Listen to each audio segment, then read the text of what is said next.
Es el 20 de noviembre de 1820. Te encuentras en el Pacífico Sur, en una de las coordenadas más aisladas del planeta, a unos 1.600 kilómetros de la costa más cercana. El océano es una llanura de cobalto que parece no tener fin. Frente a la proa del ballenero Essex, el agua se agita de una manera antinatural. Un cachalote macho, una mole de carne y cicatrices, emerge y se coloca en posición de guardia, bloqueando el avance del navío. No huye, no se sumerge para buscar calamares en el abismo, simplemente observa. Entonces, con una celeridad que desafía su tamaño, el animal embiste el casco. Retrocede, toma impulso y vuelve a cargar con una furia mecánica, precisa, casi quirúrgica. Ningún cachalote se comporta así. Su naturaleza es la huida o la inmersión profunda, no la guerra frontal contra la madera y los clavos. Han pasado más de 200 años desde aquel impacto y todavía hoy la ciencia y la historia siguen sin saber exactamente por qué lo hizo. El Essex no era un barco imponente por su lujo, sino por su resistencia. Era un ballenero de Nantucket, una pequeña isla de Massachusetts que vivía obsesionada con la grasa y el aceite. El buque estaba al mando del capitán George Pollard Jr., un hombre que, a sus 29 años, cargaba con la responsabilidad de traer fortuna a sus armadores. A su lado, el primer oficial, Owen Chase, de apenas 21 años, representaba la ambición de una juventud forjada entre arpones y salitre. Aquella mañana de noviembre, la historia sumaba 20 hombres, tras la deserción de un compañero en una escala previa. El ambiente en cubierta era de trabajo febril. Habían estado cazando activamente en esa misma manada de cachalotes.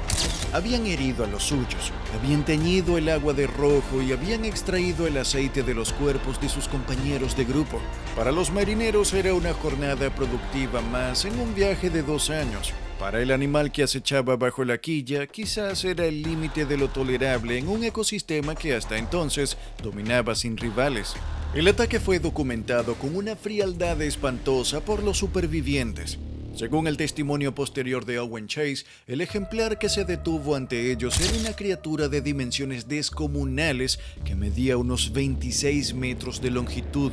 Permaneció inmóvil en la superficie durante varios segundos, observando el navío con un ojo pequeño y oscuro incrustado en aquella mole, procesando la presencia de aquel intruso de madera que escupía humo y sangre. Luego comenzó la carga. La primera embestida hizo que el Essex se estremeciera desde la quilla hasta los mástiles, lanzando a los hombres al suelo y provocando un crujido que anunció la tragedia. Pero el cachalote no se dio por satisfecho. El animal se alejó, giró sobre sí mismo y, ganando una velocidad estimada de 6 nudos, lanzó su enorme cabeza contra la proa. El impacto partió la madera reforzada como si fuera papel seco. El agua comenzó a invadir las bodegas con una velocidad imparable. En pocos minutos, el orgullo de Nantucket era solo un amasijo de tablas inclinándose hacia el abismo. ¿Qué ocurre en la mente del depredador más grande de la Tierra para decidir hundir un barco? No lo sabemos y quizás nunca lo sabremos, pero las hipótesis sin confirmar dibujan un escenario fascinante. Una de las teorías más sólidas sugiere que el cachalote respondió al sonido de los martillazos que Chase realizaba para reparar una ballenera en el casco. Esas vibraciones rítmicas a través de la madera pudieron confundirse con los clics de comunicación o de desafío de otro macho competidor. Otros expertos apuntan a una reacción defensiva colectiva. El animal no buscaba venganza personal, sino proteger a su unidad social ante un agresor que ya había diezmado a la manada ese mismo día. Debes recordar que el cachalote posee el cerebro más grande del planeta y habita en sociedades matrilineales complejas donde los vínculos y la protección del grupo son fundamentales para la supervivencia. Y hay un detalle anatómico que cambia por completo la lectura de aquel ataque. La frente de un cachalote no es simple grasa. En los machos maduros puede suponer más de 1/4 parte de la masa total del animal y sobresalir hasta 1,5 metros por delante de la mandíbula. En 2016, un estudio de biomecánica publicado en la revista Peer J demostró que la parte inferior de esa frente, la que los balleneros llaman el junk, está reforzada con tabiques de tejido conectivo que reducen en torno a un 45% la tensión que recibe el cráneo durante un impacto. Es literalmente un ariete biológico, y todo apunta a que evolucionó para los combates entre machos. En 1997, un piloto presenció desde el aire cómo dos ejemplares nadaban el uno hacia el otro y chocaban de frente a 17 kilómetros por hora, cerca de un grupo de unas 50 hembras. Aquel día de noviembre de 1820, el Essex pudo haber recibido un golpe que la evolución no había diseñado para él. Y aquí llega lo más inquietante. El propio Owen Chase, con 21 años y sin más formación que la del mar, escribió en su relato que la cabeza del cachalote parecía admirablemente diseñada para ese modo de ataque. Tardamos 195 años en darle la razón con un modelo computacional. Lo único que sabemos con certeza es que aquello no encaja en nada de lo observado hasta entonces. Ningún registro anterior describía a un cachalote cargando 2 veces contra un barco. Si fue voluntad, reflejo o confusión, todo eso sigue sin respuesta. Y si te fascinan los animales que hacen cosas que la biología todavía no sabe explicar, suscríbete al canal. Aquí bajamos hasta el fondo del mar a buscar exactamente eso. Con el Essex hundido, los 20 hombres se vieron confinados en 3 pequeñas balleneras de madera, frágiles cáscaras de nuez en la inmensidad del Pacífico.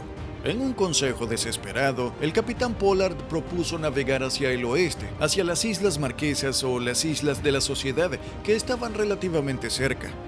Sin embargo, el miedo fue más fuerte que la lógica.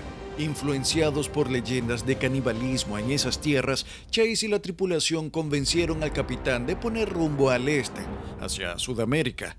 Fue una decisión irónica y fatal. Eligieron un camino de miles de kilómetros contra el viento y las corrientes solo por temor a ser devorados. Tras un mes de navegación agónica, avistaron la isla Anderson. Era un peñasco yermo que apenas ofrecía un manantial de agua dulce y algunos pájaros. Agotados los recursos en apenas una semana, la mayoría decidió regresar al mar.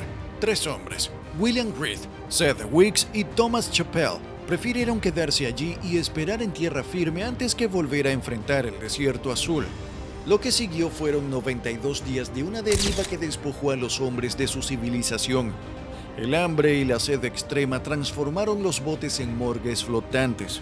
Uno a uno, 7 hombres fueron consumidos por sus compañeros para evitar que todos perecieran. La carne de los muertos se convirtió en el único combustible para seguir remando. El 6 de febrero de 1821, en el bote del capitán, la desesperación alcanzó su punto de ruptura. No quedaban cadáveres. La decisión de quién debía morir para que los demás vivieran se dejó en manos del azar. Echaron a suertes el destino final. El lote maldito le tocó a Owen Coffin, un joven de 17 años, que era, además, primo hermano del capitán Pollard.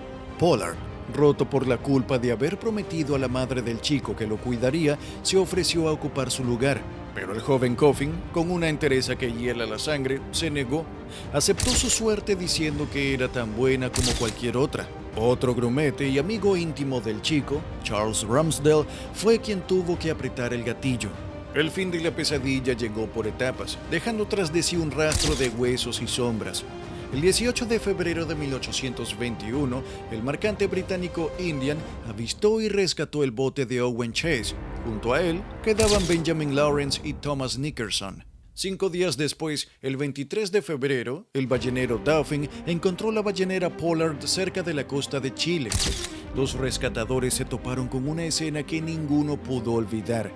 El capitán y Charles Ramsdell estaban acurrucados en el fondo del bote, rodeados de los huesos de sus compañeros, tan ausentes que ni siquiera repararon en la llegada de sus salvadores. El 9 de abril, el navío Surrey localizó y rescató a los 3 hombres que habían quedado en la isla Henderson, quienes milagrosamente habían logrado sobrevivir. El tercer bote, comandado por el segundo oficial Matthew Joy y después por Obed Hendricks, desapareció para siempre en la inmensidad del océano el 29 de enero. De los 20 hombres que sobrevivieron al impacto del cachalote, solo 8 regresaron a casa. George Pollard Jr. regresó a Nantucket, pero el océano no había terminado con él. Apenas 2 años después, volvió a naufragar al encallar su nuevo barco, el Two Brothers, en un arrecife cerca de Hawái. La comunidad ballenera, supersticiosa por naturaleza, lo tomó como un hombre gafado, un Jonás con el que nadie quería navegar. Pollard pasó el resto de sus días en tierra firme, trabajando como sereno nocturno en las mismas calles de las que una vez salió como capitán. Allí fue donde, en 1852, un joven escritor llamado Herman Melville lo conoció. Melville acababa de publicar Moby Dick un año antes, una novela inspirada en gran parte por el relato que Owen Chase había escrito sobre el Essex. Tras conversar con Pollard, el autor escribió que aquel hombre, a quienes sus vecinos consideraban un don nadie, era el ser más impresionante que había conocido en toda su vida. En los ojos del viejo sereno, Melville vio la verdad que la ficción apenas lograba rozar. La tragedia del Essex encierra una paradoja cruel. Aquellos hombres huyeron de las islas del Pacífico por miedo a los caníbales y terminaron convirtiéndose en ellos en medio del mar. Pero por encima de la miseria humana prevalece la figura del cachalote. ¿Fue aquel ataque un simple reflejo defensivo condicionado por el ruido de las herramientas? ¿O acaso el animal poseía una conciencia lo suficientemente profunda como para identificar al ballenero como la fuente de su dolor? El misterio de esa decisión sigue sumergido en las profundidades del Pacífico, recordándonos que, a veces, la naturaleza decide devolver el golpe. ¿Y tú, qué has escuchado este relato? ¿Crees que fue un accidente biológico o que el animal sabía perfectamente lo que estaba destruyendo? Espero tus teorías en los comentarios.